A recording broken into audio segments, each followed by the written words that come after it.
2024 সালে বাংলাদেশ সহ দক্ষিণ এশিয়া স্মরণকালের ভয়াবহতম তাপপ্রবাহের সাক্ষী হয়েছে।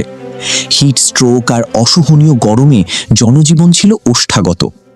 বিজ্ঞানীরা সতর্ক করছেন, সামনে আসছে আরও শক্তিশালী সুপার এল নিনো।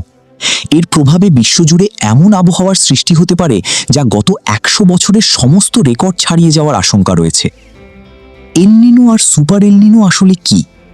প্রশান্ত মহাসাগরের মধ্য ও পূর্বাঞ্চলে সমুদ্রের উপরিভাগের পানির তাপমাত্রা যখন স্বাভাবিকের চেয়ে অন্তত 0.5 ডিগ্রি সেলসিয়াস বেশি বেড়ে যায়, তখন তাকে বিজ্ঞানের ভাষায় বলা হয় এল নিনো। তবে এবারের দুশ্চিন্তার কারণ হলো সুপার এল নিনো। যদি সমুদ্রের এই তাপমাত্রা স্বাভাবিকের চেয়ে 2 ডিগ্রি সেলসিয়াস বা তার বেশি বৃদ্ধি পায়, তবে তাকে সুপার এল নিনো বলা হয়। 1950 সালের পর পৃথিবীতে এমন ঘটনা ঘটেছে হাতে গোনা কয়েকবার। মার্কিন জলবায়ু পূর্বাভাস কেন্দ্রের সিপিসি তথ্যমতে এই গ্রীষ্মেই এল নিনো তৈরি হওয়ার সম্ভাবনা প্রায় 62%। ভয়াবহতার পূর্বাভাস, বিজ্ঞানীরা যা বলছেন।